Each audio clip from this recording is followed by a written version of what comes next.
C'est fini le règne de la France en Afrique. Et vous voyez, l'AES, ce sont des pays qui se sont mis ensemble, ici en Afrique, et qui marchent ensemble. Et j'ai vu ces pays qui se sont mis ensemble. J'ai vu beaucoup d'autres pays se joindre à eux. Ils sont trois maintenant.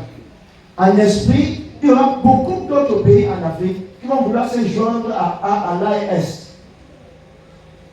Et ils vont se joindre si les États-Unis, les élections, Donald Trump le prend. C'est fini le règne de la France en Afrique.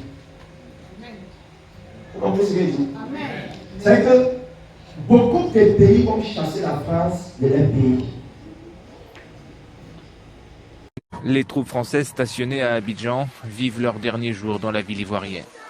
En janvier, le camp militaire de Port-Bouët va passer sous contrôle ivoirien, conformément à la politique de réaménagement du dispositif militaire français en Afrique. Le camp du 43e BIMA, le bataillon d'infanterie de marine de Port-Bouët, sera rétrocédé aux forces armées de Côte d'Ivoire dès ce mois de janvier 2025. Près de 1000 soldats sont actuellement déployés au sein du 43e BIMA, où ils luttent contre les djihadistes qui sévissent dans le Sahel. La Côte d'Ivoire reste un allié important de la France dans la région. Dans le même temps, le président sénégalais a fixé pour la première fois à 2025 le retrait prévu des soldats français stationnés au Sénégal.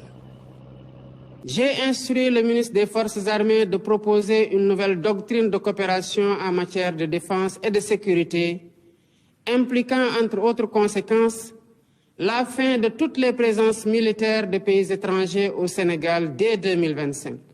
La France a décidé de reconfigurer sa présence militaire sur le continent après avoir été chassée du Mali, du Burkina Faso et du Niger par des juntes hostiles à Paris.